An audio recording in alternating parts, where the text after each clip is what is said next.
খালা 2 দিন রাখছে, খালা খাইতে পারবে না, এখন কি করবেন? তো আমি সবখানে মাঝখানে আমি সবার এতিম হয়ে গেলাম।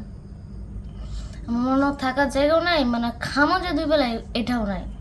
পরে আমার খালা কি করছে, বা যে আমার চাচার কাছে আমার পাঠাই দিচ্ছে। চাচারা আপনি মনে করেন 2 দিন রাখছে। আবার আমার একটা হতাল বোন আছে, মাওনা থাকে, উনি এনে পাঠাইছে, উনি 1 মাস রাখছে। ওই যে আমার মা এন তেন অনেক কথা, বিভিন্ন রকমের খারাপ খারাপ কথা বলে। রিমা আক্তার, হুম, কি করো? কিছু করি না বলে। পড়াশোনা করো না?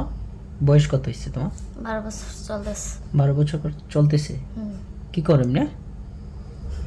এমনি মিডিয়াতে করি। মিডিয়াতে কাজ করো? হুম। মিডিয়াতে কি কাজ করো? শুটিং, শুটিংয়ে কাজ করো?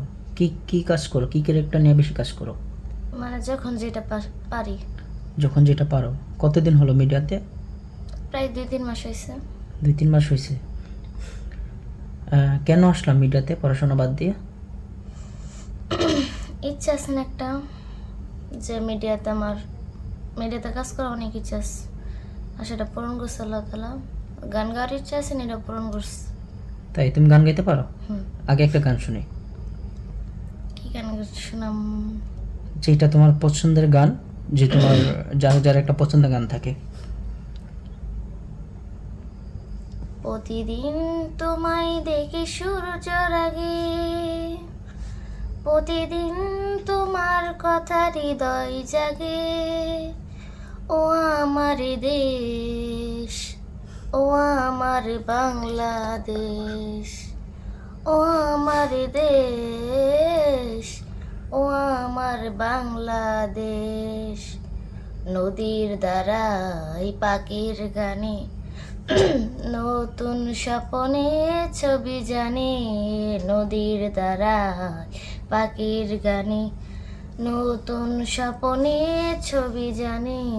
প্রতি মনের প্রেরণা শিহর লাগে, প্রতিদিন তোমায় দেখি সূর্যের আগে, প্রতিদিন তোমার কথা হৃদয় জাগে।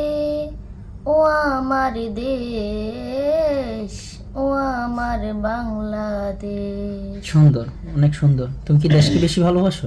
হুম, অনেক। হুম, এই দেশে গান করলা, এটা তোমার পছন্দের গান? হুম। গান করার স্বপ্ন ছিল, কিন্তু গান ছেড়ে দিয়ে কেন মিডিয়াতে আসা? এমনি আপনার নাটকের মধ্যে ভালো লাগবে এই জন্য হুম, দিস। বুঝি নেই।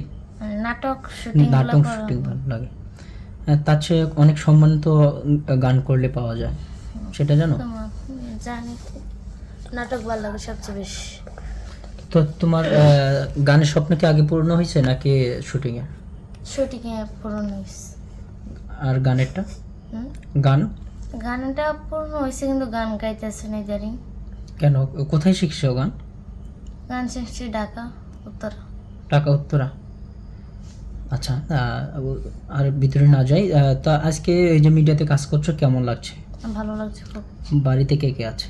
উম, বাড়িতে বলতে গেতে আমার বোনরা আছে, আর ওরা মারা গেছে। বোনরা মারা গেছে? মানে বোন আছে, আমরা 4 বোন, সবার ছোট আমি। আব্বা আম্মা মারা গেছে অনেক আগে, আমার 5 বছর থেকে মারা গেছে। 5 বছর থেকে মারা গেছে। তো তোমাদের যে ভাই বোন আছে, ভাই নেই? না, বোন আছে। তো কিভাবে সংসার চলছে তোমাদের? সংসার চলছে। আব্বু আম্মু বাচ্চা, আব্বু আমারে 1 মাসে পেটে থেকে মারা গেছে, আর আম্মু আমার খালা কাছে মায়ের পাড়া দিছে।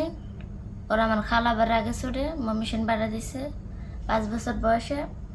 পরে কান্না লাগাইতেছি, পুলিশরা জিজ্ঞেস করতেছে তুমি কোথায় যাবে, তেন কত কিছু বলতে পারি নাই। পরে আমার এতিমখানায় ভর্তি করে দেয়।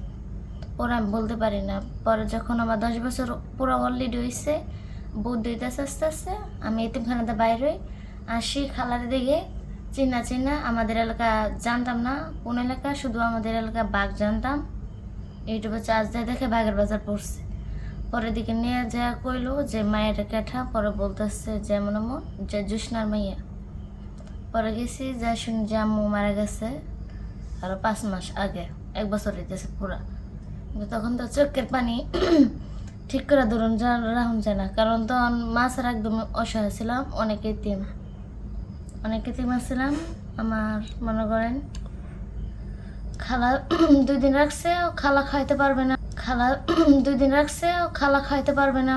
এখন কি করবেন? তো আমি সবখানে মাঝখানে আমি সবার এতিম হয়ে গেলাম। আমার মনে থাকার জায়গাও নাই, মানে খামো যে 2 বেলায় এটাও নাই। পরে আমার খালা কি করছে, বা যে আমার চাচার কাছে আমার পাঠাই দিচ্ছে। চাচারা আপনি মনে করেন 2 দিন রাখছে। আবার আমার একটা হতাল বোন আছে, মাওনা থাকে, উনি এনে পাঠাইছে। উনি 1 মাস রাখছে। ওই যে আমার মা এন তেন অনেক কথা, বিভিন্ন রকমের খারাপ খারাপ কথা বলে, এই জন্য ওরা রাখে নাই। ওরা বলছে কি তোর রাস্তা তুই ধর। এখন আমার তো আমি কি করবো?